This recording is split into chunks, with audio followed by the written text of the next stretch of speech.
Ladies and gentlemen, welcome to another special Tuesday episode of the No Contest Wrestling Podcast. I am the heel that you love to hate, O'Shea Jackson Jr., a.k.a. Petty Guerrero. Hey, yo, it's me. It's the TOO, that JIGG2G, TJ Jefferson. And ladies and gentlemen, we are back from Indiana. And we didn't go see the Jacksons. Even though wanted to go see the family house, we didn't make it there. We were doing other stuff. Yeah, man, we had to, we were hosting I guess you could say the ESPN pre-show. No, I don't think you can say you that isn't a matter of fact. It's not something that you can say. It's what it is, Yeah, and they brought us out there. Obviously, we're super excited, as you guys already know, when it comes to us to be able to be put on a platform like ESPN and to do what we love. We were chomping at the bit, and they treated us pretty good, and they let us do our thing. They let us come out and told us from the jump to just be ourselves. And that's what we try to give you guys. In the beginning, they even let us really promote the pod. And I mean, at the end of the day, it is an ESPN property now. But, we're very appreciative. We're very appreciative of how we were treated out there. It was really cool to be able to chop it up with The Miz, who was just a machine. The dude's a machine. TJ. He truly is, man. If you look back and if you see when Miz hosted the Rich Eisen show, I had a confession with him that I had some one-sided beef with him that went back 20 plus years because I thought he played me a little bit in the club one night. But a bunch of my friends that I love became friends with him, and I kept hearing how cool he was, and then finally I just had to be like, all right, man, if all these dudes is cool with you, then I got to let this go. So he and I talked about it, and I was able to put that to bed. And then to find us working together you don't understand how funny that is, bro, because for a long time I really was like, Miz, whatever. But all the while knowing, like, I totally respected what he did. I totally respected his grind. I totally respected everything he accomplished. But I couldn't get that moment out of my head, man. And I finally just had to let it go, dog.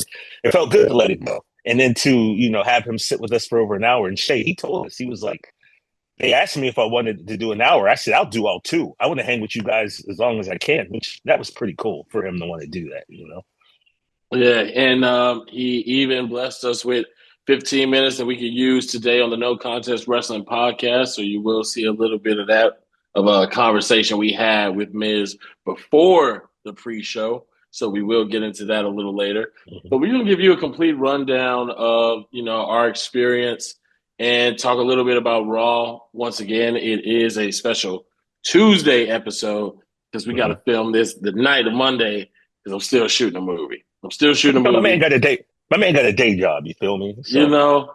Met Peter Dinklage today. Oh, word! How was that? Fancy. He cool, man. He dope. Yeah. I haven't. How's Dave Franco?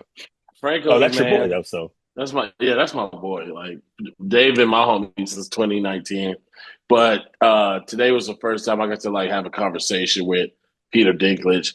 I have yet to tell him that Bran Stark is a snake, but we're getting there. Bran Stark is a snake.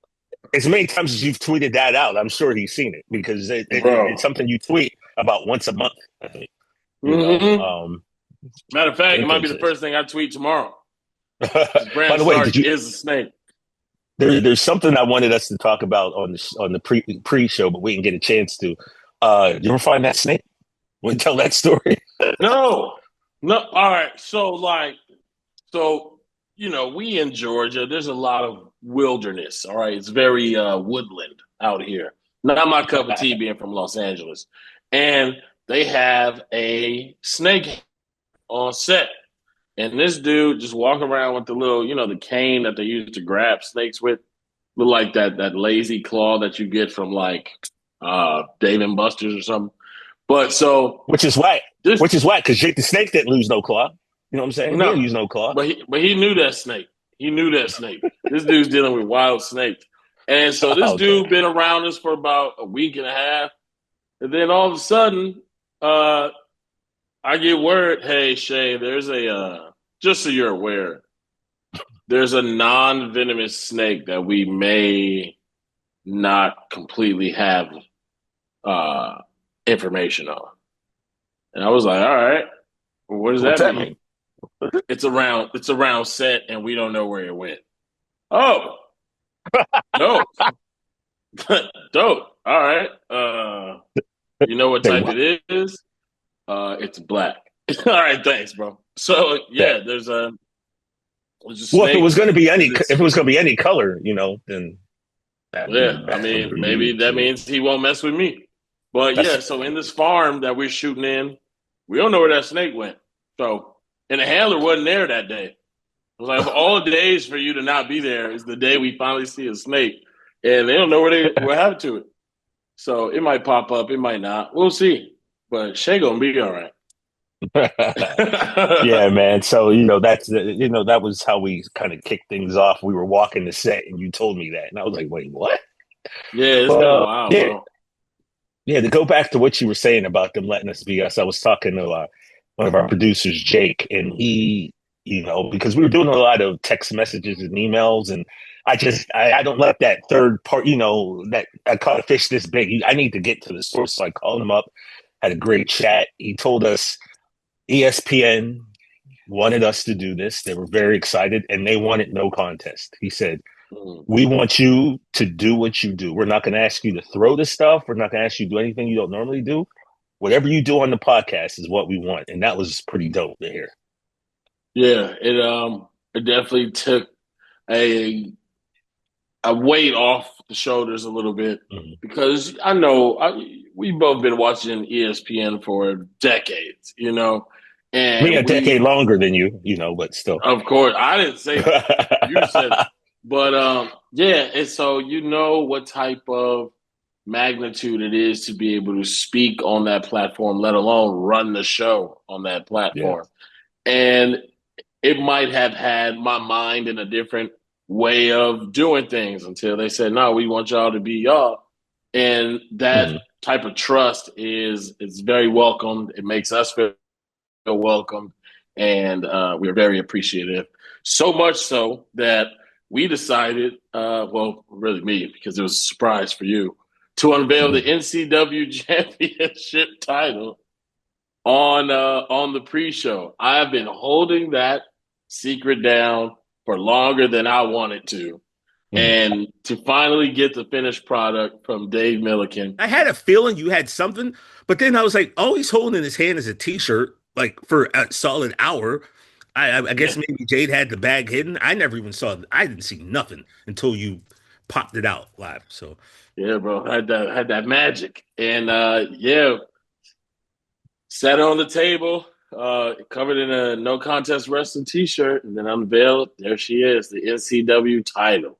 yeah, man. My goodness. So when you think of belt makers, and we're talking of you're of a certain age, you think about the iconic belts that you loved as a kid. And so you think of two belt makers. You think of the late great Reggie Parks, and you think of Dave Milliken. And when you said that some guy was gonna make a belt, and I was like, well, what's his name? And you were like, Dave Milliken. I was like, wait, what? I'm like, Dave Yeah. Milliken's the Michael Jordan of belt makers. Are you serious? And you're like, yeah. So I know you and I we sent some pictures in of our favorite belts of all time, and then I did see like a little rendering, but that was it, man. And so when you pop this out, like I said, this John is about 15 pounds. You know what I mean? We Mm. got the no contest on there, and then Oof. what we got there. That's me with the crown. That was my picture from LinkedIn. We got you with yours, and then we got the side plates. You can see that in the Yeah. back.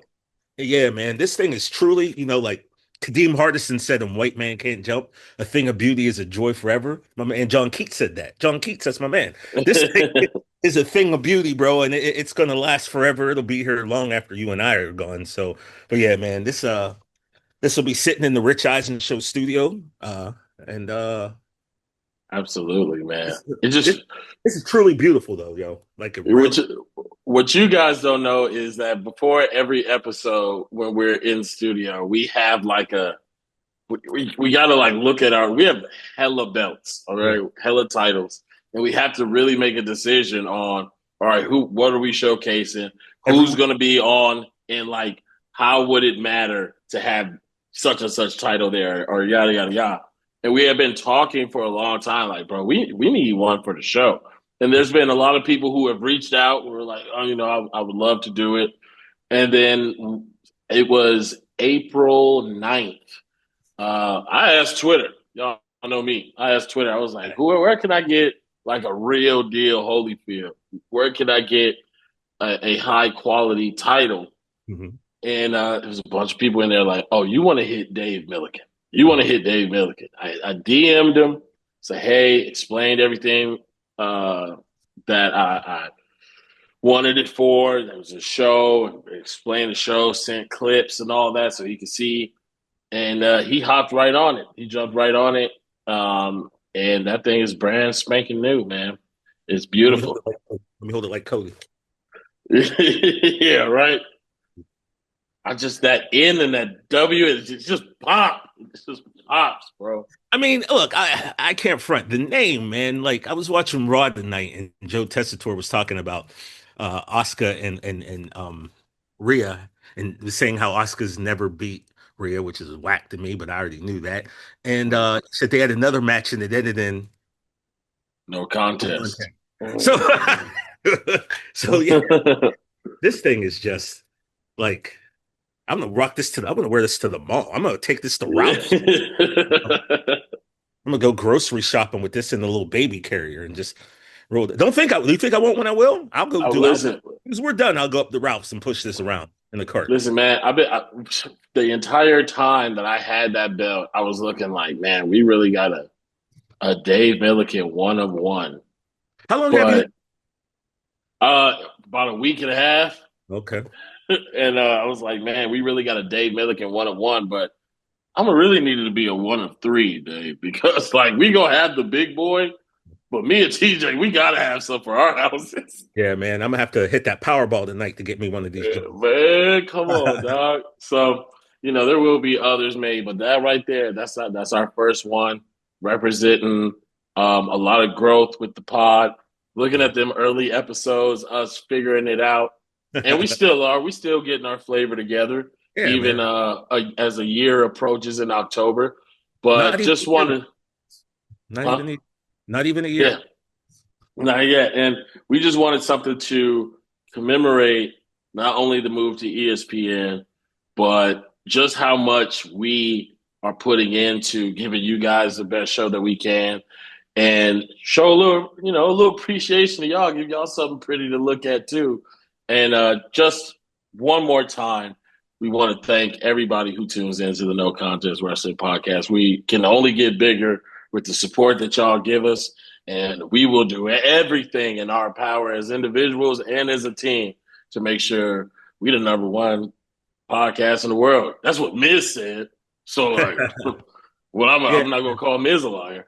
Yeah, it's I'm kind of, my mind's kind of blown, man, because, I in my mind, I saw this happen before it ever happened. You know what I mean? Like, yeah. I sat there for 2 years and just kind of waited for us to be able to do this, and like I said, when you finally were like, yeah, I was like, it's a wrap. I just knew it. I was like, and I think I've told you before, in the time that it took you to, I guess, kind of make up your mind, or you were filming or whatever, I'd see you go on these other pods, bro, and I would get not depressed, but I would just sit there and I'd be like, man, they're giving him a show, man. And then I was and it was like, so like, I knew that you and I could make something special, but I was like, he's, someone else is going to get this dude, man. And I was just really happy when the word came that you said, yeah, you want to do it.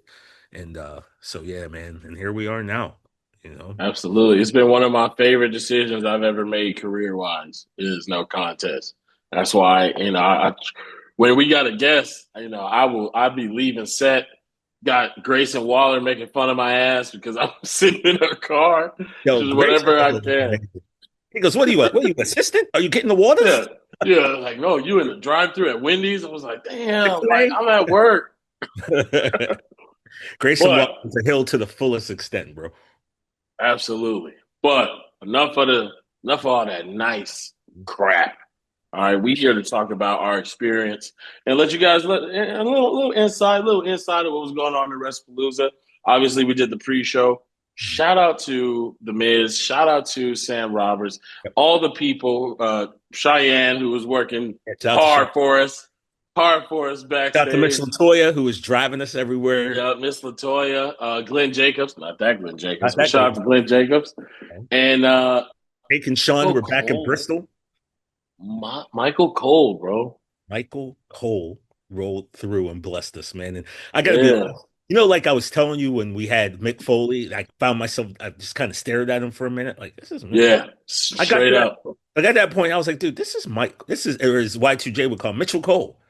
And when you think about Michael Cole's come up, bro, like he, back in the day, he was doing backstage segments with Rock and DX and getting wedged by the Rock and with frosted tips and the mustache, skinny Michael Cole, and then for him to just his career to just continue to grow because as we mentioned on the pod, he was a journalist. He had a legit news background before it started. And then within the last, I'd say 2-3 years, it was almost Michael Cole was always good. But then it seemed like the reins got taken off of Michael Cole. And he was able to just kind of just get busy is the best way I can say it on the mic. And to me, he's elevated his game 1,000-fold in the last few years. It might be hard to believe that, but I feel like he was being shackled down maybe at some point. Michael Cole's the man, bro. So, Rosenberg, great to meet him and have him. Yeah. My man Rosenberg. I'm always gonna give it up to Rosenberg. I know he be getting on some people's nerves.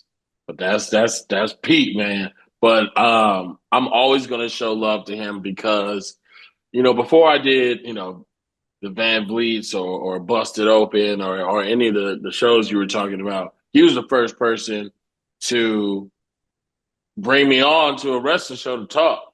And when No Contest really kicked off, he was one of the first people that I texted of just thank you for being my first taste of getting into the wrestling media space by having me as a guest on his pod. So I'm always going to give love to Rosenberg.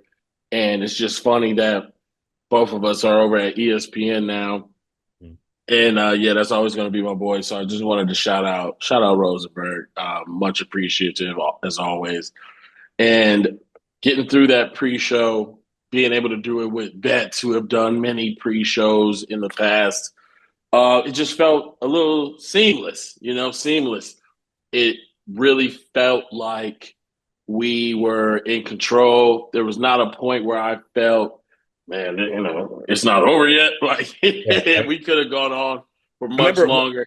At one point, I looked at my phone and it was 3:43, and that meant we had about 17 minutes left, and I was like, wow, man, this is almost like that.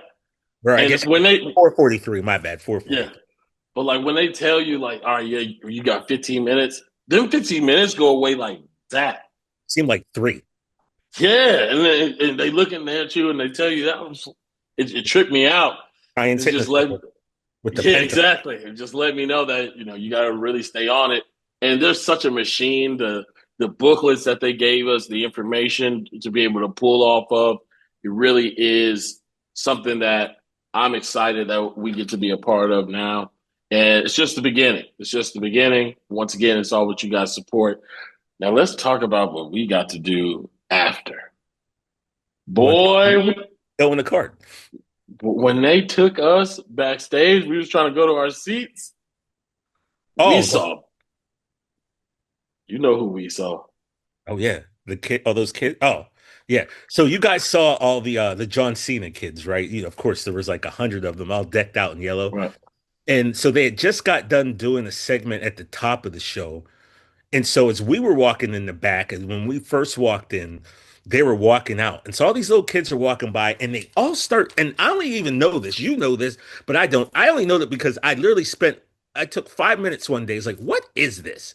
And going 6, 7, 6, 7. So they're walking by. And you and I are just like, and me, I don't know this stuff, but I'm like, and they're high fiving us. They're like, 6, and and 6, 7. Yeah, it was so cool to see these kids, and they're all walking by us doing this, and 6, 7 of them, you and I, 6, 7, 6, 7, all of them.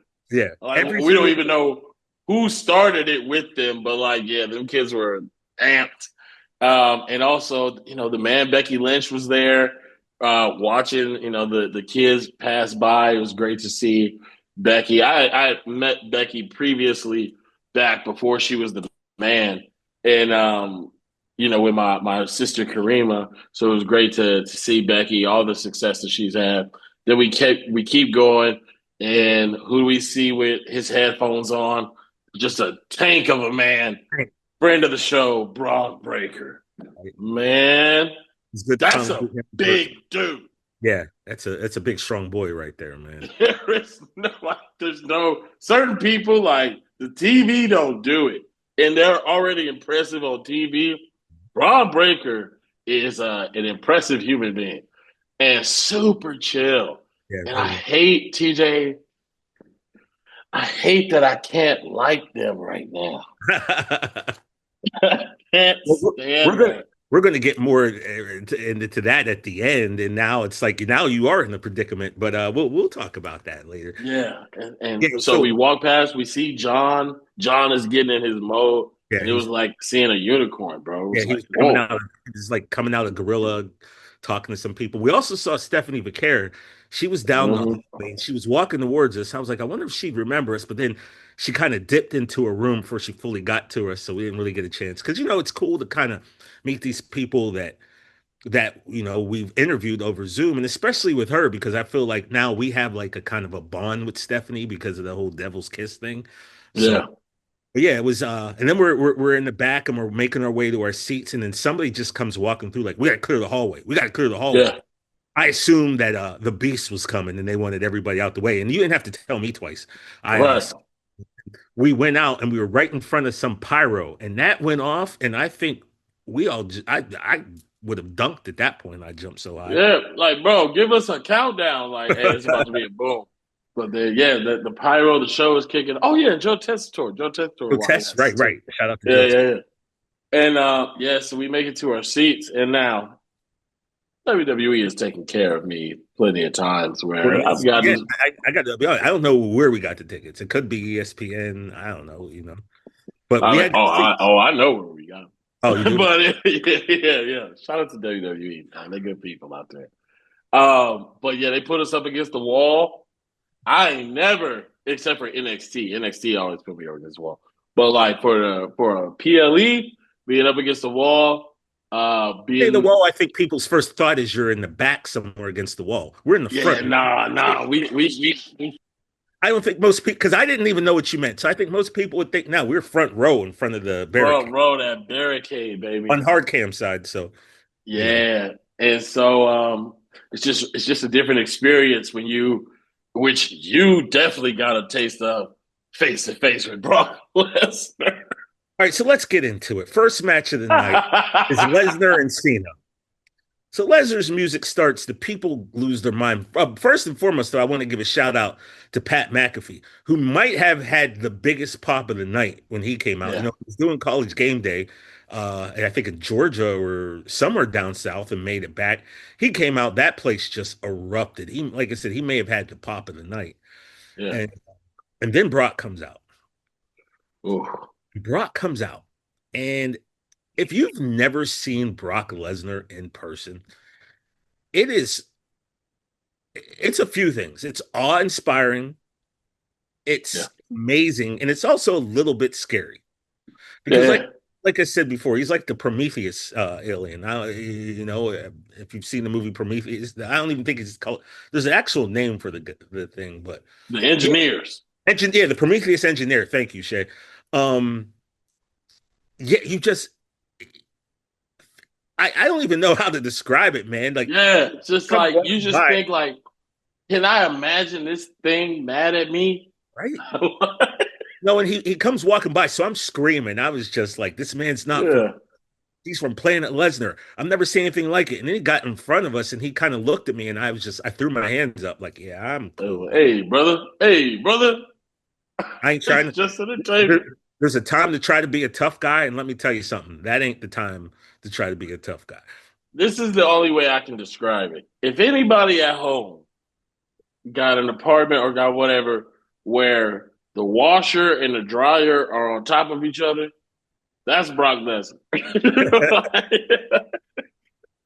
Just a human tank. That's him, bro. Like, oh, okay, all right. Hey. No, it's just a presence that he has because he's not for play. And Brock coming out, we had already made the prediction that he was going to win. This is what we did on. And boy, did he in under 9 minutes. And you pointed out something pretty interesting that every time Brock makes a big comeback, what does he do? He beat John Cena ass. Like, I don't know what he got in his contract to do this. The man is 5-2. And two of the matches were under 10 minutes. Against the never before seen 17. I had to wonder, like, does this beef go back to Ohio Valley back in 02? Like, why? Like, but you always get the upper hand on John Super Cena, the dude that, like, basically made a generation of fans and haters in one swoop because of his success. You are his kryptonite, which makes sense. But also it's like, we know when we watch it and you 5-2, and one of those twos is a DQ because you hit his ass with a weapon. Like, that's incredible. And I don't get a rematch. I feel like we will see a rematch. I feel like John will get his lick back before in one of these next 5. I think he probably will. But it made sense, like, because here's the thing, right? A lot of people feel how they feel about the John Cena heel turn, but the fact of the matter is, when John Cena was doing the heel thing, he brought out a little bit of viciousness and ruthlessness, especially in his promos and stuff. But then he went back to being a babyface, a good guy, and maybe a little softer in his approach. But the thing is, you can't be soft in your approach when you got a monolith like Brock Lesnar trying to tear you up. So I kind of knew that maybe John wasn't in the right state of mind to go up against Brock Lesnar, and Brock kind of proved that. Yeah, I said during the pre-show, we might not even see any of the greatest hits. We might not get a "you can't see me." We might not get all the things that you expect from a John match. They might not happen. And boy, all I can remember is German suplex, 6 F5s. My God. And a couple AAs in there too. John got a little bit of offense in, but yeah, bro, under 9 minutes. That's crazy. A lot of people are upset about it. A lot of people are disappointed about it. How can we waste one of John's last, times out in front of a crowd on a match like that? But there is a chance that there is a rematch. He got to get his leg back. He has to be way more vicious in a match like that. It's got to be no DQ. You got to go for it. Do you want that though? Because when I think about, but it's what you need against Brock. When I think about that match with him and Cody, how they was going crazy, I need to see that from Brock and Cena one more get-go. And we know that we said it during the pre-show. That right there was Brock Lesnar's 50th PLE win for his career. John is sitting at 99. Something special has to happen for that number 100. But also, is it Crown Jewel? Crown Jewel's coming up, if I'm not mistaken. Yeah. And I know John is going to be there. John has to be there. So we'll see where this goes. We'll see how this goes down. But yeah, it went how you and I expected. The internet just don't like it. Hey, well, you know what I say? If you're mad, I'm gonna give you a cake because you'll be super mad. It is super mad, man. But then Brock Lesnar did the thing, got the dub. Yeah, got the dub like Brock Lesnar know how to do. After that, I believe we had the Usos versus the Vision, and it's a decent tag match. It was great to see the Usos come out to their old entrance. Yeah, it was electric to be in there for that entrance, man. It really was. Yeah, and it's one of those things. I remember when they kind of split. I remember thinking like, man, some twins that have done everything together for how long, and now they have to go like they're not on the road together anymore. They're not, they're on two different shows. So to see them back together, it gave you all the nostalgic feel goods. But the vision, they had their mind set on a mission. The tribal thief, Bronson Reed, Bron Breakker, who was just a machine. And they came out, they got the job Bronson done. Reed's a tank too, though. You know what I'm saying? Massive. Gigantic human being. Yeah. I called them the Super Smash Brothers because that's You what the hell they look like, bro. and you said it to Braun backstage before the match. Yeah. And then the match goes on. One thing we almost neglected to mention was Paul Heyman coming out and introducing Brock. Oh, what a banger. And if you recall, John's in the ring doing this thing, and I just happen to look to my right, and I see eyes just so happen to be staring right at me. And it was Paul Heyman kneeled down behind two people. And I was like, yo, Shay, look, there's Heyman. And then he came out and did the intro, and it was fire. But yeah, just we'd be remiss if we didn't say that. But the Usos, the Vision, they were doing their thing, and then after I think a recoil of a chair shot, Jay, I'm sorry, got busted wide open, and he was leaking. And I don't know if that made them maybe cut the match short a little bit or whatever. I predicted the Vision to win anyway, but yeah, he got busted up pretty bad, man. Yeah, and I remember trying to look like who's bleeding like that. I looked at Reed. No, I looked at Breaker. They just got hit with chairs. Well, who's bleeding? It was like Jay, the one who attacked him. And looking at slow mo vids and everything, yeah, it popped him right in that head, right in the front on that hairline. And the dude was concussed. There was no way around it. Jimmy immediately after the match placing a towel over the open wound, just trying to keep it closed. So I know it was ugly under there. And we saw on Raw, he obviously had a match with LA Knight, so he's fully recovered from protocol. But scary moment for Jey Uso. Jey Uso right now is in a bit of character limbo because you don't know what direction he's going. His looks are intense. He seems to be tired of the happy-go-lucky Jey Uso for the kids, and he wants to get back into the title scene by any means necessary. And he feels like this dude LA Knight is in the way. LA Knight, of course, we knew how the special guest referee thing was going to go. We saw him. He was actually the first guy we saw. When we yeah, that's the first person we saw. Right, shout out to LA Knight, friend of the show. No. And fun, cool match. Really was a story builder more than a finisher. And so, by far, no way near the end of that saga. But then we got some good stuff. Then we got to see Io versus Vaquer. Io! Boy, when you talk about just two ladies that demand respect from the crowd when they come out, it is Io's song such a banger. Stephanie's track is such a banger. Stephanie came out like she was ready for a championship. The robe, the new robe, got your dad in the front row. She tasted the gold. Like a champion. She did. Yes. Her presentation was on point. Io's Io. There's no way you can look at Io and see her come out with that smile and know she's about to do some crazy shit. Yep. She's about to go nuts.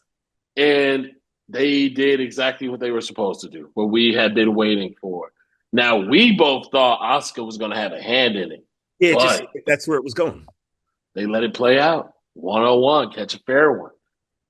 The care coming out with the victory. That finisher she did, a lot of people are calling it different things. It's a corkscrew. Move. Yeah. Some people are calling it the spiral tap. I've seen that a bunch of times. I believe the spinal tap, you have to land on your spine. So that's why you land on your back. And she didn't. So I think it was But regardless, it was beautiful. The whole match, man, it was truly, I go back to that thing I said about a thing of beauty is a joy forever. Yeah. That's one of those matches that I'm going to go back and rewatch probably at least 10 times before it's all said. know, it was that amazing of a match. You took two competitors at the top of their game, two women who are not just amongst the best women wrestlers, but wrestler period on the planet. And it was amazing to watch those two, just go out there and put on a show. And that's exactly what they did, man. And what an awesome, I'm like replaying it in my head right now. What an awesome match. Like it was just they moved like water. Like it was just fluid, one thing after the other. It didn't feel there's just something about it that let you know you're looking at something different. yeah, something You're special. looking at something different, something special, exactly. And Go ahead they and put had fought this. quick because since we're talking Stephanie, I got a Here it comes. shirt that I wore today on the Rich Eisen show. For, Absolutely, man. you Big know, champ.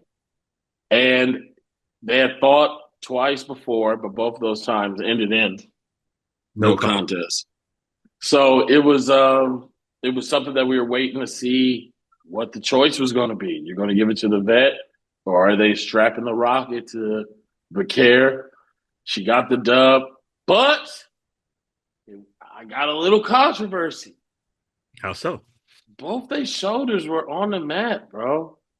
It Yeah, wasn't a clean pin. I didn't notice that when I rewatched. Are you sure Stephanie's were both of them? Bro, it was not a clean pin. Like, I'm like, she's laying on her back, and Io is basically on her head for that pin. Yeah, I I gotta don't think see a different angle, but I don't think that's both going to come back to shoulders. play though. I think that just is what it is. I Hey, don't think that's a line that like it'll be like my shoulder wasn't. I just think it was what it was. uh, hey, if I'm writing that down, I'm holding that in my pocket for a promo. I'm holding that in my pocket for a promo. Yeah, something But tells me I don't think that that's going to be the case with this one though. But the cool thing is though we got to because like I said with Stephanie, we helped put the name Devil's Kiss out there, and then to see her, we've seen it in person before, but to see it again in person, yeah, again. I keep quoting Kadeem from White Man Can't Jump. A thing of beauty is a joy forever. you gotta you go. know, You gotta go watch the movie tonight, man. you know what I'm saying? But yeah, like Stephanie is so good, man. She's just Mm, excellent at what she does. You can see her when she speaks from the time she did the interview with us until now, like the confidence in her English has grown. Um, mm. she's just special, and Io is special. And it was amazing just to get to see those two women go out there and do what they do as well, if not better than anybody else. And, I know we always said we don't do match rankings, but I'm going to give that 10 out of 10, 11. Yeah, That's how good that. yeah. I was very, that was one of those matches that we had circled for, since we found out that Naomi had to vacate the title. We knew that Vicaire.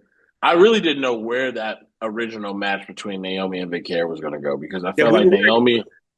Yeah, I felt like Naomi was in such a spot of just entertainer on top of just in her bag and finally had reached the mountaintop again.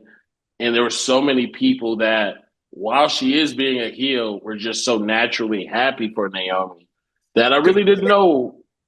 I really didn't know where they were going to go with that Clash of Paris match because it could have went either way. Putting the rocket on Becaire, I would have just. I mean, you get why, but Naomi was in such a spot that I don't know if it would have been such an easy decision to do that. But obviously, Big Jim ruined that for everybody. But Thanks, that's Big not Jim. his fault. Well, Yeah, thanks, Big Jim. Good looking like I out. said, she kept tempting Big Jim, and the temptation of the flesh is hard to resist. You know what I'm saying?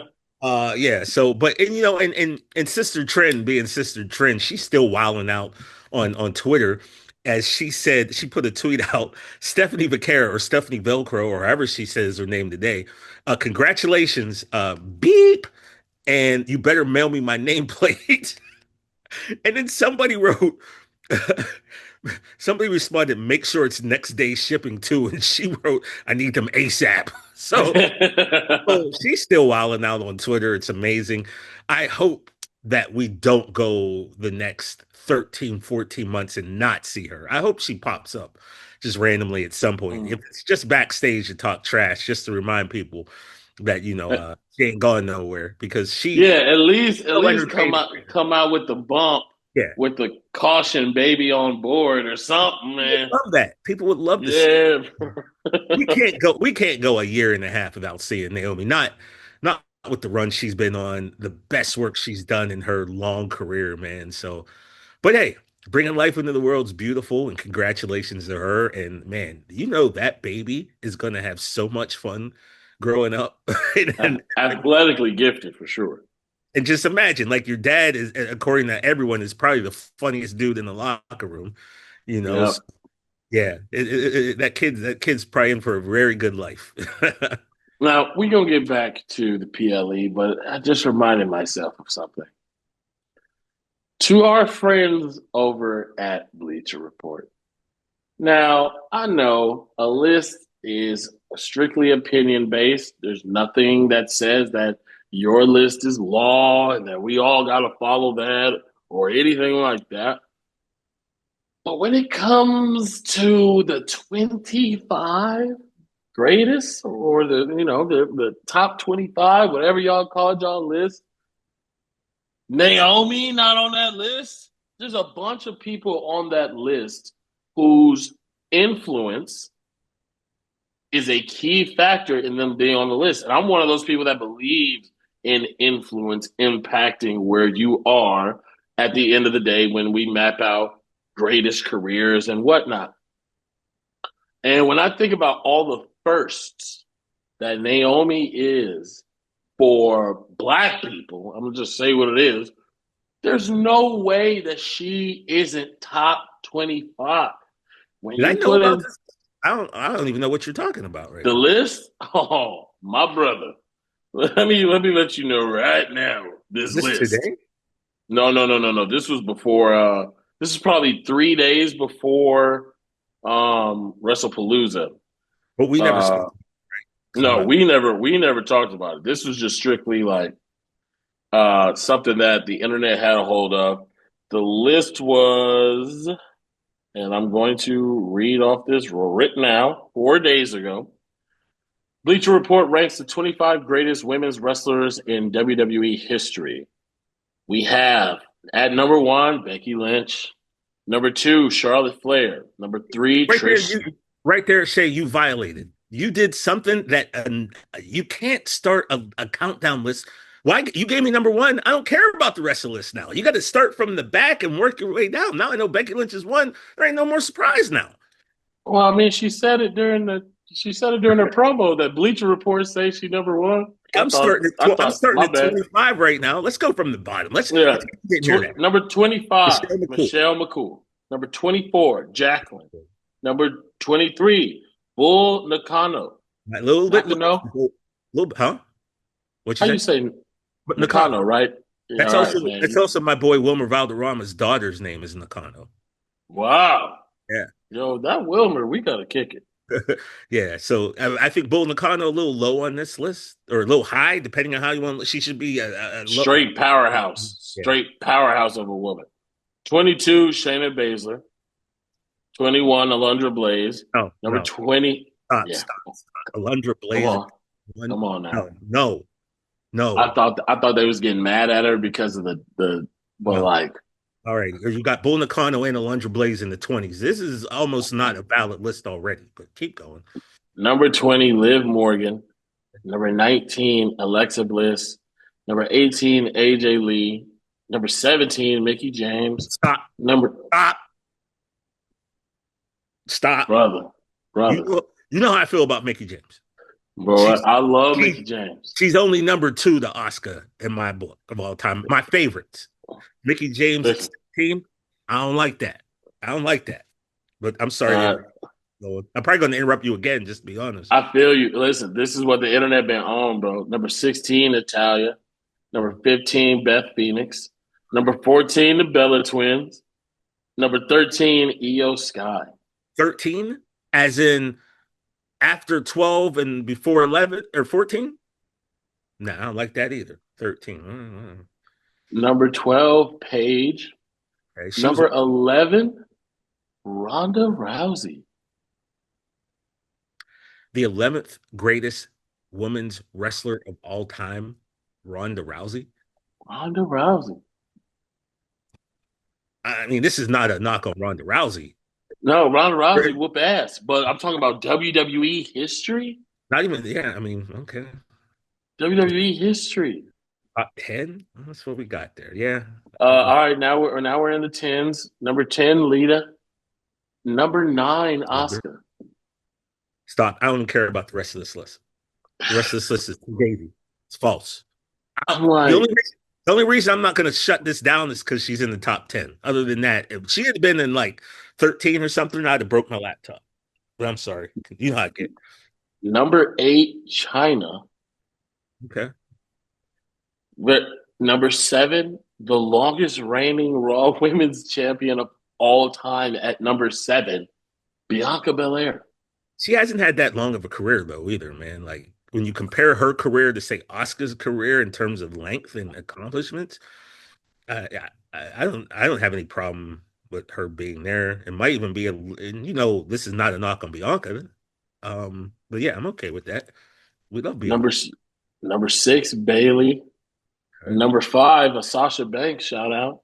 Hey, that makes sense. Number 4, Rhea. Number 3, Trish. Number 2, Charlotte. Number 1, Becky. Naomi don't make that list. Yeah, that's a little. The most money in the bank matches in women's history and a winner. 2-time champ. Naomi. I mean, look, Jazz should have been on this list. Plain and simple. Like, you know what I'm saying? Jazz should have been on this list. Maybe Naomi should have been on this list. I'm trying to think of who else, man. Anybody else you're thinking of that? I mean, look, Awesome Kong could have made this list. I just don't see how Naomi, I mean, and for our listeners, just take time to look up a lot of the firsts that Naomi is and tell me she don't deserve to be on the list. It's like, it's mind-boggling. But again, I don't get mad at these lists because, like I said to I think either Miz or Rosenberg, wrestling's so subjective, right? What you like, someone else might like. Someone else is going to have a list that's going to have a bunch of Joshi wrestlers on here. Didn't really other than the WWE Japanese women. There are so many great women's wrestlers out there throughout time. So, I mean, like I said, the list is subjective. It's someone's opinion.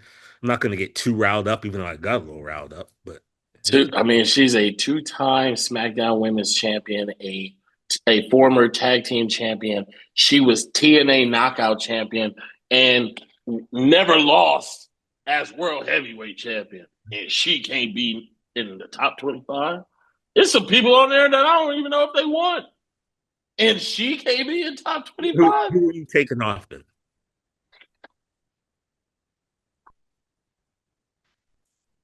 I need to pull it up again. But I just know there's some people that are low.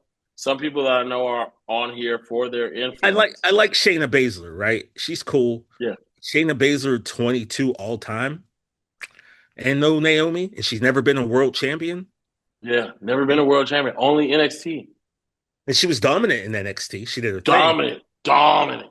But like, I don't see that. And like, they're just I don't see Ronda on there, bro. I don't see Ronda on there. Yeah. Like, and respect to them as actual fighters because they will beat your ass under a table. I'm in a bar. I'm snatching those. Ladies, can you please help me? Please help. Yeah. I'm going to sit back and have a drink. Watch them. But I'm just saying, over Naomi, I don't feel that.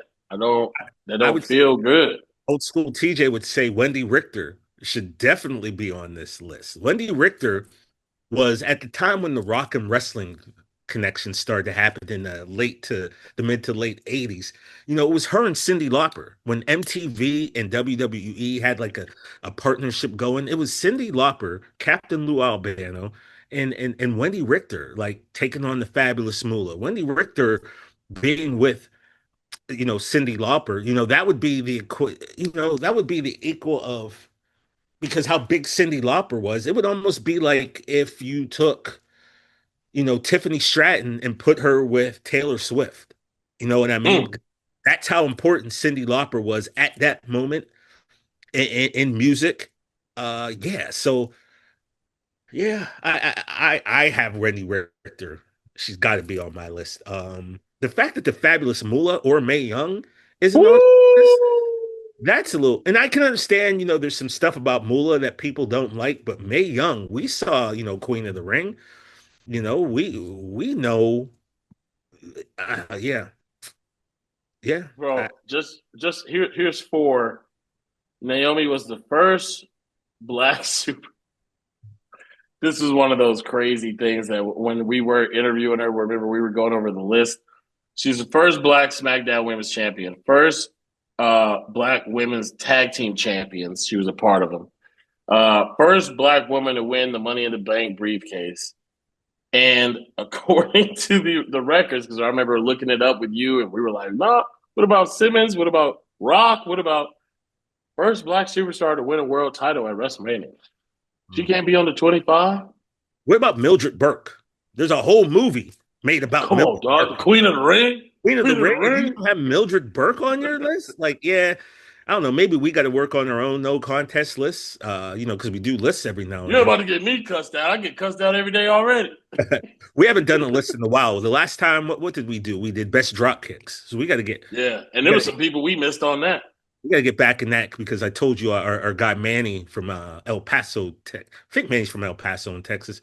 Regular caller to the Rich Eisen show. He'll call in and like ask me if you and I can, he was the one who said best drop kicks. He also asked for our favorite painted face wrestlers and our favorite clotheslines. So maybe when you come back to town in like 2 weeks, we'll start that up again when you're back in studio. But yeah, maybe we'll make our own list of women that got left off of this list. Yes, I love that. I love that idea. But let's keep it moving. Yeah, I just had to give Naomi her flowers because we love. So like Bleacher Report, do better. Next, what I think my favorite match of the night, just because of how on the edge of my seat I was. First friend of the show, CM Punk, bringing back his lady, AJ Lee. The mixed tag between them and Seth and Becky. And starting off Seth and Becky's entrance, you're like, you hear the music and you're like, where are they at? And then you look up and they're coming down on risers, dressed in all purple with fire. It was dope. It was dope. Them just getting lowered. I could think of, Shawn Michael and, one of those two WrestleMania matches against Taker. He did kind of the same thing when he was all in white, but Seth and Becky just getting lowered down. That was pretty ill. Seth is always, the gear is always, people have a problem with the way they dress. And to me, it's like, how do you want them? They are WWE superstars. They're larger than life. They should not be dressed like an average Joe walking down the street. Like, what? Yeah, like this is pomp and circumstance. Like, and Seth have the Anthony Edwards on. I'm always checking out. On film. You know what I'm saying? But yeah, and I saw a post on Twitter. The colors that they were actually wearing. I gotta fact check this, but from what I looked at, it was true. Yeah, exactly. It was about mental health, bringing awareness to mental health, and those dealing with suicidal thoughts or any other tendencies that cause self-harm. Just bringing awareness to them. While Punk and AJ had obviously the multicolor on the bottom of her sneakers for the rainbow. Yeah, the rainbow for LGBTQ. And so it was using their platform, using their gear to give a slight nod, which even if I don't want to like Seth and Becky, that's super cool for them to do. Right. So, I can't knock it. But they put on a hell of a match too. Yeah, AJ coming out, really, that was the pop we wanted. And, we kind of, you, Miz, and myself, we kind of predicted. And I told Miz, I don't think AJ starts the match, if you recall. I was like, Yeah, if they you got to tease that. want to tease that and get her that pop. So immediately what happens is, who's in the ring first? Becky and AJ. And then Seth, I think, tagged and he came in, so AJ left. I was like, okay, so it can still be this way. And then Do-si-do. she finally she got in, she got the pop. Look, it's been 10 years since AJ Lee had been in the wrestling ring in that capacity. Now, I know she did the TV show Hills, I believe, so I'm sure, obviously, she's been in the ring, but in front of a crowd like that. And yeah, there's always going to be a little rust when you've been gone that long. But, bro, I thought she looked phenomenal. And Yeah. I can honestly say that's probably going to be the worst match that she has going forward. And I don't think it was worse. I'm just saying, like, that was the first one back. She's still fluid. I think I told you at one point, I was like, she's still so smooth, man. Yeah. Absolutely. It was like riding a bike. She got in there. And also it speaks to your opponent. It speaks to who you're in the ring with. And the match was fun. It had its heavy, serious moments. It had its false finishes. It had its funny moments when the husbands separated the opposite wives, and then the wives had to separate the husbands. Like that's just it's entertainment, and I had a good time. At one point, Seth like fell out the ring, and he's laying right in front of us. And I leaned to the barrier. I was like, "Yo, Seth, you got to get up. They ain't gonna buy this again, man." There's another instance where CM Punk fell in front of us. I said, "Phil, I know this isn't a good time, but I think you got this." He looks up. He goes, "Government names," and then runs and ran in the ring. Like, yeah, I mean, I've called you Phil our entire lives. Like, you're Phil, bro. And later on backstage, he told me, he was like, "I thought you were just some random guy. I was about to kill you." And then I saw it was you. And at one point, AJ threw Becky up against the barricade. She literally almost flew over and landed on her lap, by the way. Halfway over and then went back over. But yeah, it was, I'm reading a lot of stuff online. I swear, man, some of you wrestling fans you can't be happy, man. You want perfection. You just can't have fun. This should be fun. You know what I mean? To see husbands and wives going out there and just, I don't know, to see someone who people have wanted for so long to come back and then see her back in her element and looking so good. Like, people just complaining about stuff, man. It's just like, have fun with it, yo. I mean, I know we all ESPN cheering, but even the reporter by the name of Andreas Hale giving that match a C. Did you not hear the crowd? Were you not there? Did you not get the seats? Did you not hear the "this is awesome" or "holy shit" chants going throughout the arena? It was everything you needed that match to be. And I mean, I was entertained. Did it go a little long? Yeah, sure. Okay, fine. Maybe it was a little long. Was it a perfect match? No. How hard it is to have a perfect wrestling match, though, man. Like, very tough. I was thoroughly entertained. I had big fun. It was great to see AJ in there. You realize that Becky really is very, very, very, very. Well, you should already know this. That she's very good. Seth and Punk. I mean, yeah, dude. Like, and I said something to you and Miz during the pre-show that Miz kind of lit up at. He's like, I like that idea, and that is, I. Why not? Why don't we see another match, another mixed tag match where the stipulation is winner take all? So, being if Seth and Becky lose to AJ and Punk, then the IC title and the world title go to them. But if Becky and Seth beat AJ and Punk, then their stipulation is they have to leave and never come back. Right.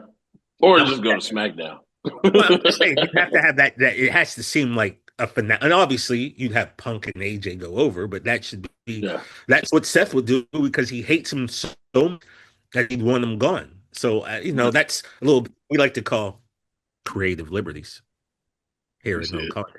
But why not? And Miz said he loved it, so that's good enough for me. You Right. know, And he's awesome. Uh, yeah, but great I time. enjoyed the match. AJ made Becky tap out, even though Becky then immediately got on Twitter and said that there was a bee flying around her and she didn't really tap. She was trying to swipe the bee away. And you know what? I'm not going to call Becky a liar. You know, I didn't see the bee, but I wasn't that close to her. So maybe that is the case. Just Jessica Carr called her a liar immediately. At one point, they were just going at it on the floor, and Jessica was in the ring. She just had lost all control. And I yelled, Jessica, you got to do something. Yeah, right. Come on, dog. It was just wild, man. But yeah, the one spot where Punk and Seth are on one table, Becky and AJ are on the other table, going for I guess maybe a power bomb or a rock bottom maybe that Becky had, and then she shoved AJ into Punk, speared him, and then him and Seth go down, and the table just just blew up. But I tell you something. Those tables ain't made by Granger, that's for sure. And that's a Rich Eisen. Right. I see you. Yeah, the Granger table. Maybe I take that back. They don't want Granger tables because they need these tables to break. Right. And if it's a I Granger like table, that. they ain't gonna break. So, you know. But yeah, I like fun. that. I hope they do it again. Exactly. It's when it comes to Seth and Punk, it's never over, and I'm perfectly fine with it. Go ahead, fight forever, as they say. And then finally, we ended it with Cody Rhodes, Drew McIntyre, and I'm gonna keep it G real. Felt a little rushed. Yeah, right. Felt It, a little it rushed. definitely wasn't the best match we could have got out of those two. Yeah. Um, there was really the build up to it wasn't that great. Yeah. But you know, hey, it is what it is. We actually, or at least Miz and I thought. I think you picked Cody. I thought that Drew was going to take the title. I really did. I thought, it was going to be his time. Fortunately for him, it wasn't. And he and Yeah, Cody did. man. Drew went for that like boot through the announce table, and then looks like he may have broken or injured his ankle because after the match, he's laying right in front of us, Yeah. takes his boot off, and he looked like he was paying. The referee threw the X up, Through which the X. don't throw the X up unless it's really real, you Yeah. know. It's And not for again, play. then again, you don't pretend like you blew your knee out and then come on the Rich Eisen show and lie to TJ Jefferson about your knee being hurt. You don't do that either, Yeah, do man. you? I don't believe nothing no more. I don't So I don't believe know why. nothing no more. We don't know how that goes, but Cody gets the dub. Cody gets victory. He will see Seth Rollins at Crown Jewel. See if he can get another one of those big old Super Bowl rings that they keep giving him. On Raw And tonight, that's what it looks.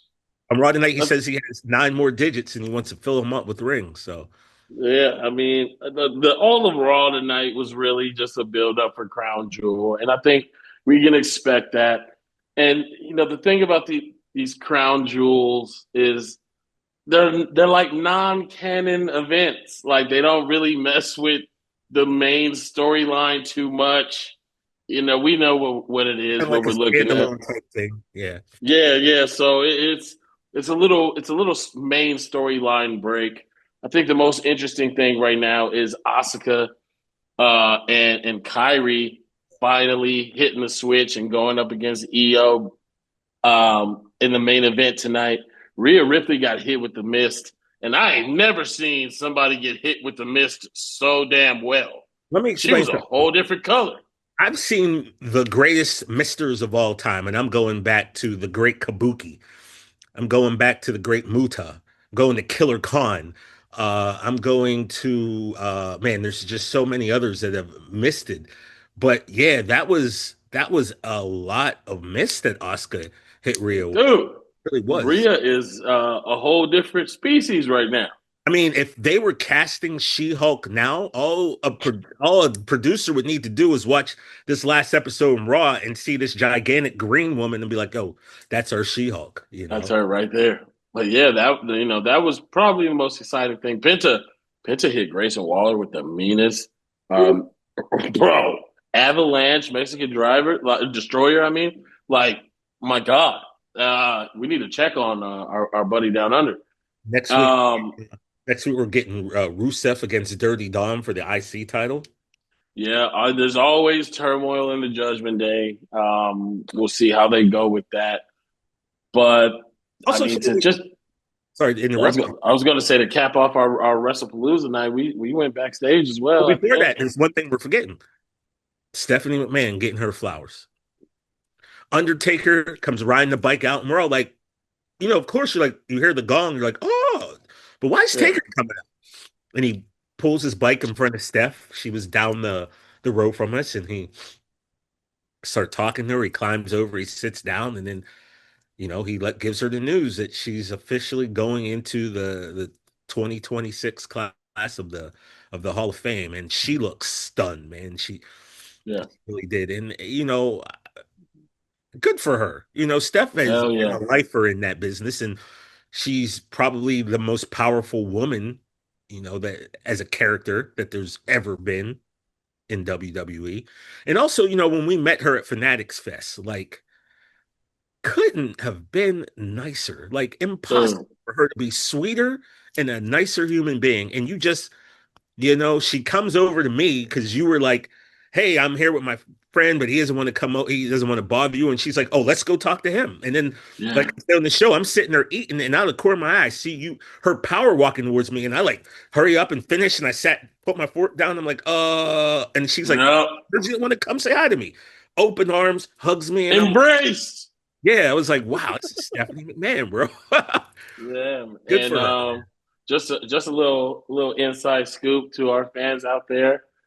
Uh, we haven't picked a date yet, but from Stephanie herself, she would love to be a guest on the No Contest Wrestling podcast.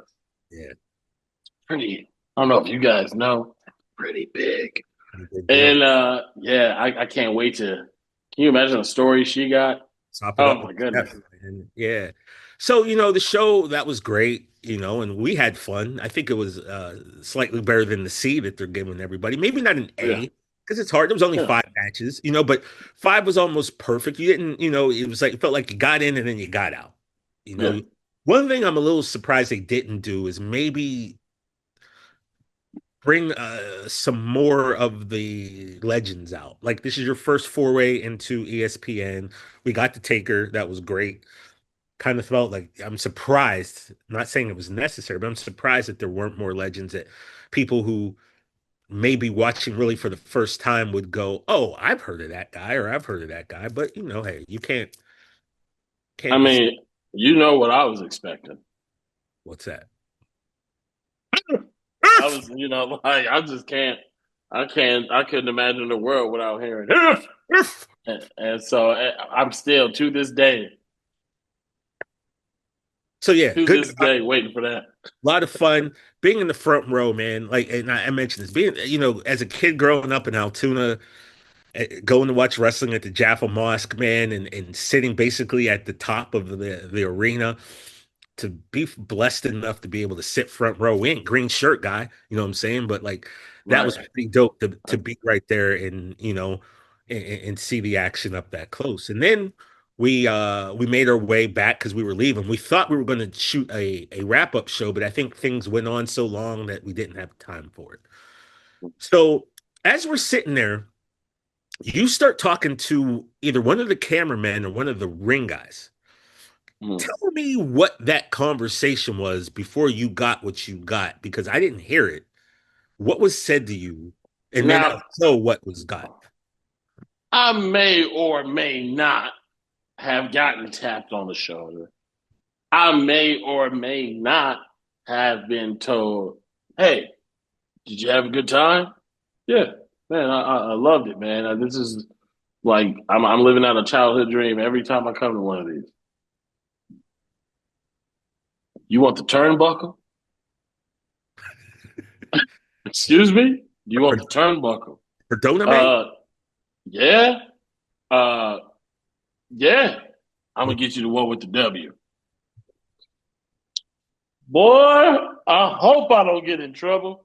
I can't. Yes, sir. So, ladies and gentlemen, that is a turnbuckle from the ring from the first ever Wrestlepalooza. And then I saw you got the turnbuckle, and I was like, "Yo, that's dope! You got a turnbuckle." Our friend Jade, she was shooting the gift. First of all, our friend Jade, she had me cracking up the whole show. She she made Brock Lesnar kind of smile by yelling Yeah, John Cena was just a boy. And it's just a boy. I was scared. I was like, Jake, would you shut up? Don't yell Yeah, at that. what the hell are you gonna get us killed? But he literally smirked, and I was like, oh my God. So Yep. I said something to the guy. And then the next thing I know, he walks away, and I'm looking at yours like, yo, that's really dope, bro. And then the next thing you know, your Oh, boy look at that. turnbuckle. Would you look at that? Did Would you that. look at it? So you and I have the turnbuckle, two of the turnbuckles from the ring, from the first ever ESPN, WWE, PLE, Yeah. Wrestlepalooza. We got the Allegedly, because if they do one of them damn treasure hunting shows again, I do not have that. Oh, I Nope. have because they offer you money for it. I'm gonna say no. Hey, I'm gonna say no, but I'll let them display it. But I need it back. yeah, because I don't. Hold on, let me tuck this. Yeah, I ain't got no money, bro. But yeah, like wait a second. Yeah, I see why it get exposed. This mug is thick. Pause. And Yeah. yeah, so we walked out Yeah. with this, which was dope in itself. And of course, when you sit in the first few rows of the PLE, they have custom chairs. So we got some custom chairs. Our boy Tom mailed it out today too. Should be All there right, so Friday. one of Indianapolis, Indiana's finest officers, our boy Tom, right? Yeah, Tom Wells. Tom Wells, he was hanging out with us, and he just randomly said, "Do you want me to mail those for you?" And we're like, "What? Yeah, sure." Absolutely, So big absolutely. shout out to Tom. Thanks for watching us. And then before we left, do you remember that cameraman that we were talking? I met him before, the one up front. Yeah. Hit his name, I'm tripping, but he goes, "Hey, you guys want to do our podcast?" And we're like, "Well, what do you mean?" He goes, "The cameraman. We all want to do a podcast. We want you guys on." I was like, "Heck yeah!" And I go, "We actually asked for Stu, but we never got a response." And he was like, "Yeah, that happens. But one day we were going to start our own podcast, right?" So dope. Yeah, just let us know. So we walk in the back. We're backstage. People are milling about, and this one guy comes up to us, and he asked us a question. Oh, he goes, "Yeah, I heard you got asked to be on our podcast." And we were like, yeah, somebody asked. And I said, look, we've wanted to get cameraman on before. I said, I specifically requested Stu and I never heard anything back. And he looked at me and goes, I'm Stu. And I was like, wait, Stu. what? I popped harder. I was like, wait, you're Stu? And I hugged Stu. We were like, because if you've watched any of John Cena's matches, when he comes out, he has his towel up and he always is like, let's go to work, Stu, or Stu, let's do this. And as he runs, Stu's the guy with the handheld, Jim, follow him to the ring for years and years and years. So we've always heard the name Stu, never saw Stu. So we got a picture with Stu. We'll have D'Lo pop that up right here. But yeah, got to chop it up with Stu a little bit. He made sure that Tyrese Halliburton was back there. We got to up with him. And then Stu was like, all right, my work here is done. And then the funniest part of the night comes. So we're walking down towards the buses. And who do I see and who sees me and just waves me over? His damn friend. But Kobe, my boy, Seth Rollins. And so I'm like, this is going to be interesting because by the buses, it was Miz, Becky, Seth, and I think that was it. Just those three, right? And then we come walk him down. And and Brian Dipperson, who is the manager of Becky, Seth, and Miz. What up, Dip? Oh, nice. So, Seth comes over and of course I ask him again, like I did the first time, you good? Is everything okay? He was like, yeah. And then, Becky immediately, we talked about her almost getting thrown on us. First thing Becky says is like, oh my God, did I land on you? I'm so sorry. And I was like, no, but you anyway.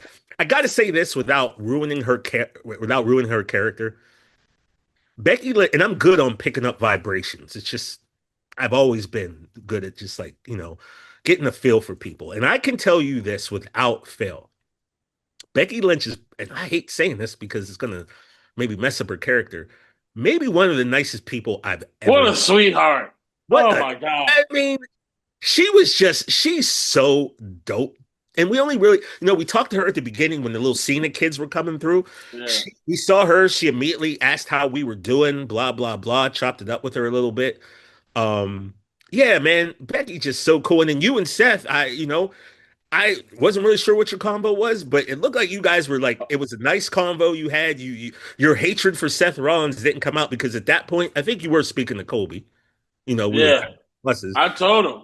I told him, I was like, bro, I want you to know I'm feuding with you every show. Every show I'm you told him but that? it just means you're good at your job. That's why in the picture we may or may not have taken. Well, it'll be that picture will pop up right now. You see the pose. Yeah, I wasn't trying to be happy. I'm a little far away. I'm a little far away from everybody. You did that on purpose. You know, the thing is, there's no way you walked away not liking those two. That's for sure. And then, like, of course, when I meet them, the Chicago Bears win their first game. Thanks, TJ. You don't even know, like, how bad that was for me because, as you know, Ashton Kutcher is one of my best friends. And, you know, for a while I've been saying, I need to hook you and Seth up, big Bears fans. So I put us on the group chat yesterday, and that was not the right play because the Bears dug in the Cowboys' back. And those two in that group chat, I just got slaughtered. And if you go on the No Contest Instagram page, I talked about it on the Rich Eisen show today. It's there on the Instagram page. Check it out. Yeah, man. At one point, Seth wrote, "Suck it, TJ." I'm like, I ain't deserve this. Thanks. Ashton's making videos, singing Bear Down, sending it to Seth. And then, you know, my godson Bear, who, by the way, gave me a cold. I don't know if you could tell. Bear got me sick. So I'm not that great. You know, with Seth Rollins, he runs in the room, puts on his Bear jersey. He starts making a video. And I'm sitting here like, why did I do this? Why did I? You're a masochist, bro. You like punishment. You're weird. You're a freak. But yeah, man. So all in all, it was a really great moment. Yeah. We had a great time. We even got to talk to Punk and AJ Lee. Yeah, so as we were going further in the back, then we ran into Punk and AJ, and it was great to see Punk because, you know, I hadn't seen him since he did our podcast, since he really put us on the map. And of course, he's like, "Oh, this is my wife, AJ." I'm like, "I know who she is, man." You know, and it just so happens another one of my friends, not trying to name drop, but Wilmer Valderrama is a friend of mine, and his production company, I think him and AJ are working on something. So he told me that when he and I were at the Canelo Crawford fight. But, you know, me and Wilmer, we mess with each other all the time. And Wilmer was like, "No, I told her about you and your podcast. You should try to get her on." I'm like, "Yeah, right." So I meet AJ and I bring up the fact that Wilmer and I Wilmer's one of my best friends for 25 years. And she's like, "Yeah, he brought you up to me." And I was like, "Oh, that dude wasn't lying." So then I text him that, and then he called me and he cussed me out for about 3 minutes. Like, yeah, what you think I was lying about? That's what we do. But yeah, it was amazing. It was amazing start to finish. We got to do something. You know, I think the first words I ever said on ESPN, I quoted Kanye from Nas's song Dreams, where I said 1 2 1 2, some dreams stay dreams, some dreams come true, because that's what it felt like. It felt like a dream come true. Absolutely. Also, shout out to who we saw in the hallway, the great Paul Heyman and Bronson Reed. It was a great exit, man. It was all around great night. We appreciate everybody who stayed and listened to us talk about how much fun we had.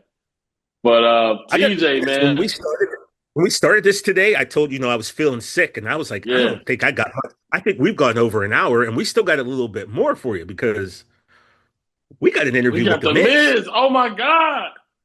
So let's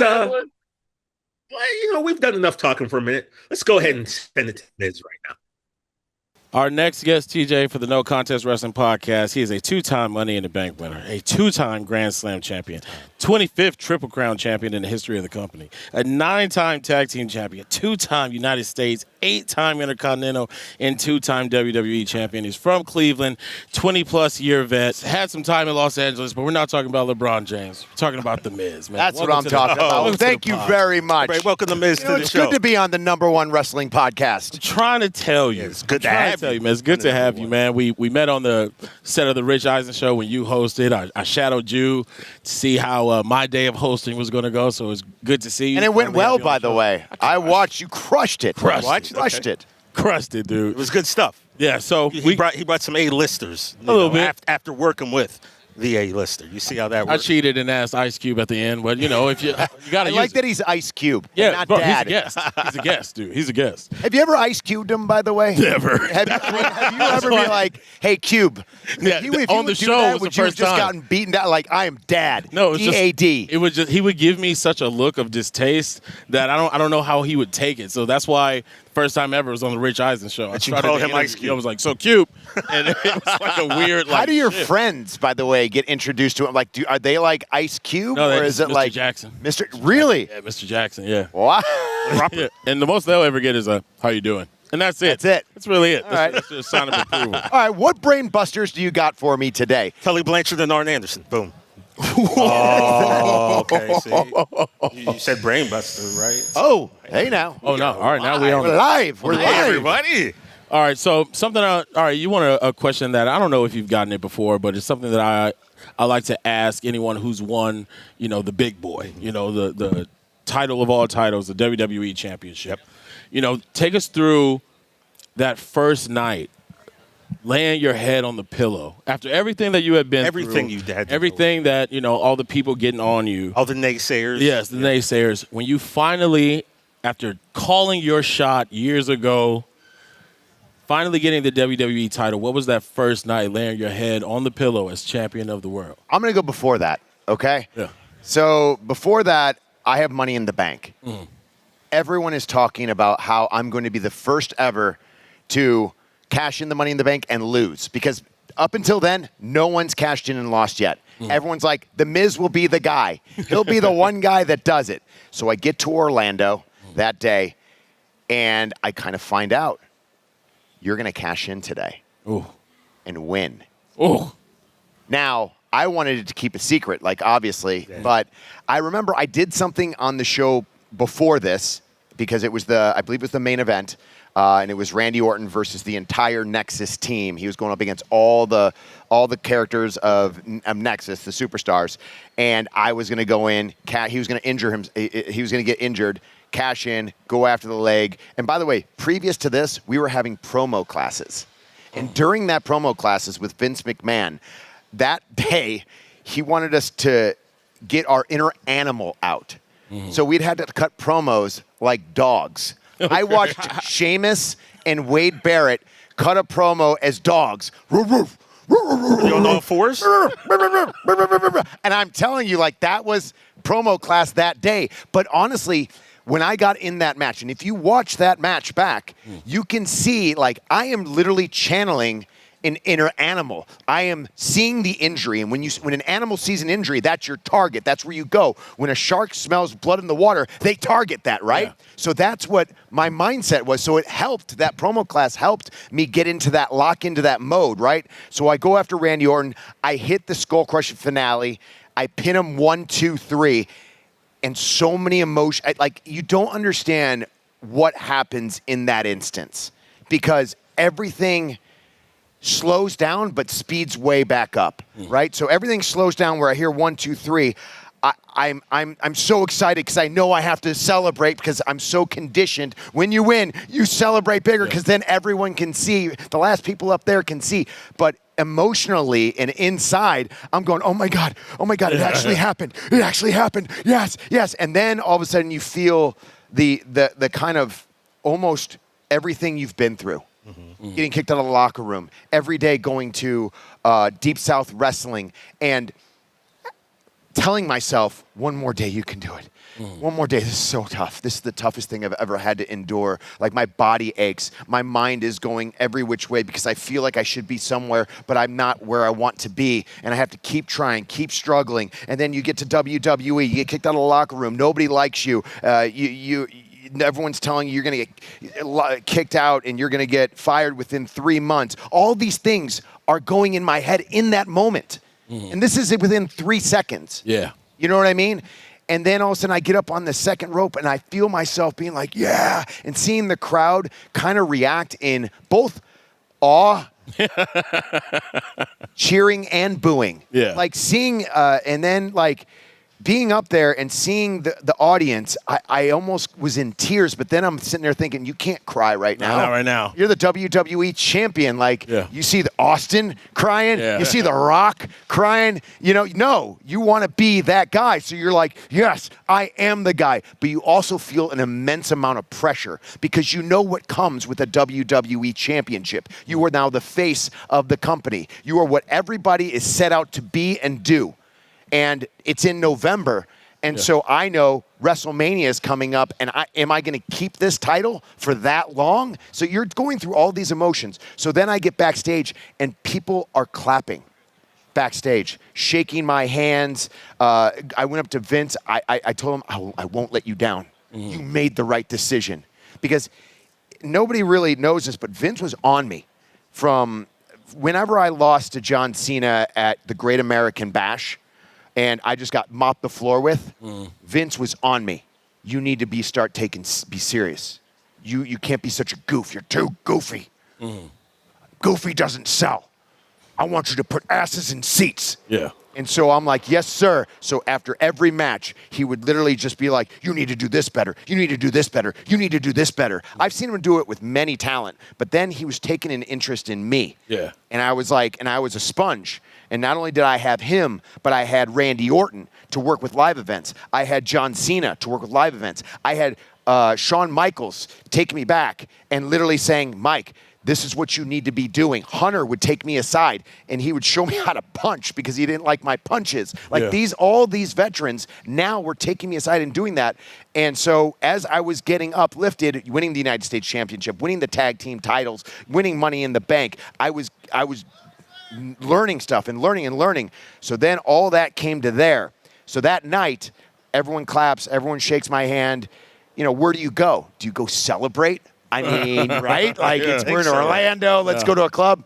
Man, I went to Denny's. Yeah. I went to Denny's and had a barbecue chicken skillet. Yeah, a championship. And with my soon-to-be wife, Grace. Right. Big so that's how we celebrated my WWE Championship. We went to Denny's on a date, and we went back, and we were exhausted. We went to sleep, flew the next day to L.A., and started my journey on literally doing everything and anything I possibly could to be the best WWE champion I could be. Now, what's the bigger FU to the naysayers? Getting that first title or getting number one in PWI?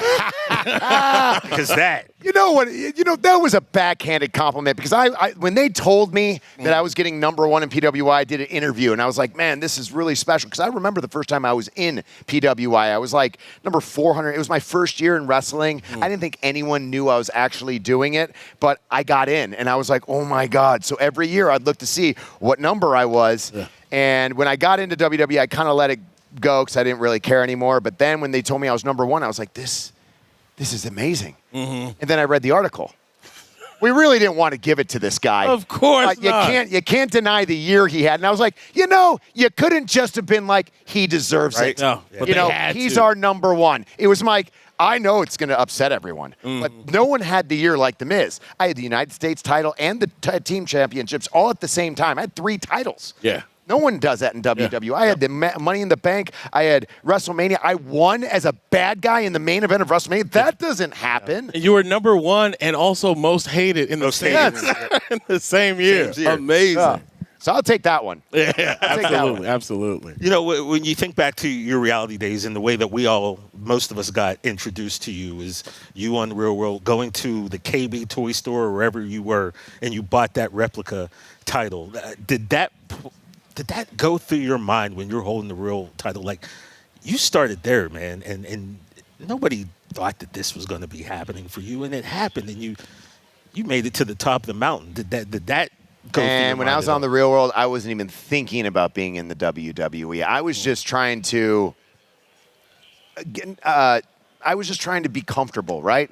You go to New York, like I'm from Parma, Ohio, went to Miami, Ohio. When you're thrusted upon the Real World, especially back then, that was the show. MTV was the network. I know everyone now is like, what are you talking about? Like, MTV was it. Yeah, man. Yeah. We all Real wanted World to. was it. Yeah. It was the number one show out there. Every week, every time there's a new episode, it was the number one show. That and Raw. Right? Were the number one shows on cable. So when I went on that show, 7 strangers, and literally you have a camera on you at all times, and I was just not making friends at all. Everyone hated me. I was uncomfortable. I was in New York City. I was in a new place, didn't have my friends, didn't have anybody, and didn't really have anyone to talk to. So all of a sudden I just started saying, you know what? I would just start drinking and just create a character called The Miz that I'd learned on wrestling. I was like, I'm just going to start cutting promos on people. And everyone started liking The Miz more than they liked Mike. So they'd be like, hey, do The Miz, do The Miz, do The Miz. So then when I got done with that, like my friends got me a Rock action figure, went back to my house in Cleveland, and I was like, well, what am I going to do? Am I going to go back to Miami of Ohio, go in business classes that I'm failing out of? Or do I want to pursue something more? Yeah. And I was like, I'm going to be a professional wrestler. Everyone laughed at me. Hey, And now you're look laughing at you. Now look at me. I think I don't think, looking back at your long career, that you got enough credit. I don't think you got the credit you deserved, because now today, the influencers, everyone wants to be an influencer and they're held in regard. But back in the day, it wasn't the same thing. And for you to take the journey that you did, we as wrestling fans, that was one of us. Should have applauded. He was one of us, think, and he made it. And yet, I don't think you got the love that you deserved. So I now, was an outsider. but now it's great to see that Thank you you. are, after all, it took a while, but Yeah. to see that you have gotten the love and the respect, because the path you took was uncommon. I mean, look what Logan Paul's doing right now. Exactly. He's Cleveland's an own. outsider, right? Cleveland's own. Who was the first outsider? Who was the first person that came into this industry and literally nobody wanted? Because let's face it, we're a pact here. Yeah. We're a family here Yeah. in wrestling, and nobody comes into our family just to be a 15 minutes of fame. Yeah. We want to see if you want to earn it. We want to see if you are a mainstay. Got the love. You're going to be here. You have the love for this business. And so I had to prove myself to everyone and continue to prove myself, just like Logan Paul is going to continue to have to prove himself each and every time he goes out into that ring. Now, we got, I'm getting the wave, so we got to ask you our number one question. All right. You're in a bar. Yes. There's 50 dudes in that bar, Yeah. and they can't stand The Miz. They're haters. Haters. I've had this happen, actually. I need you to pick real a team story, Shay. of you and 4 other superstars to make sure The Miz is getting in the car. Well, the Usos are number 1 and 2. All right. Because it's happened. All right. Shout out to And the Usos, man. I'll never forget, guy just literally we were just hanging What city out. were we at? I don't remember, man. We were after like a Monday Night Raw or a Friday Night SmackDown. We were kind of eating, and a dude just goes, "Hey, Miz from Real World, blah blah blah." And let me tell you something: the Usos don't play. Okay, the Usos don't play, so they've always had my back ever since day one, and to this day. So I will always take the Usos, and honestly, I'll take any Samoan. Any Samoan. I mean, makes I'm sense. telling you, they are the toughest. Umaga. Yes. Give me Umaga all day, every day, and I'll take Jacob too. Oh, yeah. Why wouldn't you? It's a solid team. So is that? Yeah, that's it. is The that it? Usos, Is that it? Umaga, and Jacob. Yeah, I'm taking all Samoans all day long Right. because they just have that. And by the way, in the ring, if you're in the ring with a Samoan, and I know a lot of people won't understand this, Samoans are just so smooth and so good. There's a reason why Jimmy and Jay are at the top of where they're at, where they become as a tag team. Yeah. And the reason they're there is because of how good they truly are. And I think Jacob, the world is his oyster. Like, I think he has all the talent to become whatever he wants to be in this business, because I watch and I see the little intricacies, the little things, the connection with the audience that they all have. I mean, you watch Jay come out there, the It's entire arena is erupting. Yep. And they feel that energy that they have. And I think Jacob has that same energy when he's in the ring. I want to see what he's going to do next. So I really can't wait to see what they'll be able to do. We're excited to see Jacob, but we need to see more of you on No Contest, man. Everybody give it up. Let's for go. The Miz. No Contest Wrestling Podcast. #1 wrestling podcast out there. And it is awesome. There you have it, ladies and gentlemen. Miz. Shout out to The Miz. We got to get him for We're a full professional in episode. every way. Yeah, we got to get him for a full, we got to get him for a full episode. But he gave us some nice tidbits there. And the All Samoan bar fight is hilarious. Right. Right. Yeah. But, I mean, look, and you're getting home. Maurice has got nothing to worry about if that's your squad, bro. Coming home to your wife and your 2 daughters with that team. Speaking of coming home, in a just a hair more time, and a hair more time, a week or two, I should be back home. We should be able to give you these episodes of No Contest like on Monday on time, like you are used to, in studio together, talking mess like we love to do, and getting you guys the best guests that we can. Hopefully soon we get you Stephanie McMahon, which should be a banger of an episode. I mean, it's a beautiful thing that we got going, and I can't wait to get back to that title right there, man. I can't wait to put that in the chair in between us, man. That's going to be a real big moment. Thank you to everybody. I'm stuck with it until you get back, though. As you should. You know I know I was. If I see you in Ralph's and you're feeling froggy, not today because I don't feel good, you might take it. But at the end of the day, we can do this. You know what I mean? If you want some, come get some. No, cash it in. Cash it in. Some of y'all be doing jujitsu and stuff, and I ain't, what I'm saying, my back. But yeah, so make sure you follow us. Gotta let them know. Yeah, exactly. Tell them where to find us, TJ.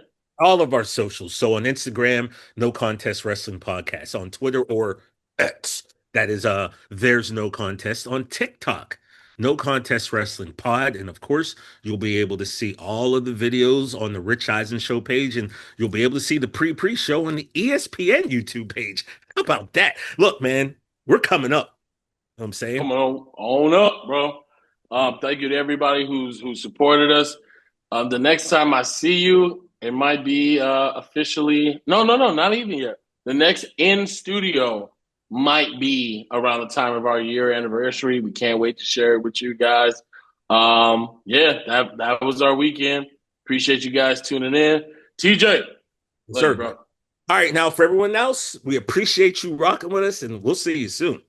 TJ, yeah, what's up? I love you, bro. Hey, check out this belt. It's pretty dope, right? Come on now. Maybe in our shop one day you'll be able to buy a replica. You can't have this. What do we gotta take? Like, what has to happen? You know what? Never mind. Stay black, my brother. Stay strong. Assalamu alaikum. The hell did that mean? Well, alaikum assalam. Good Lord. Hi, Miss Parker. Hi, Miss Parker.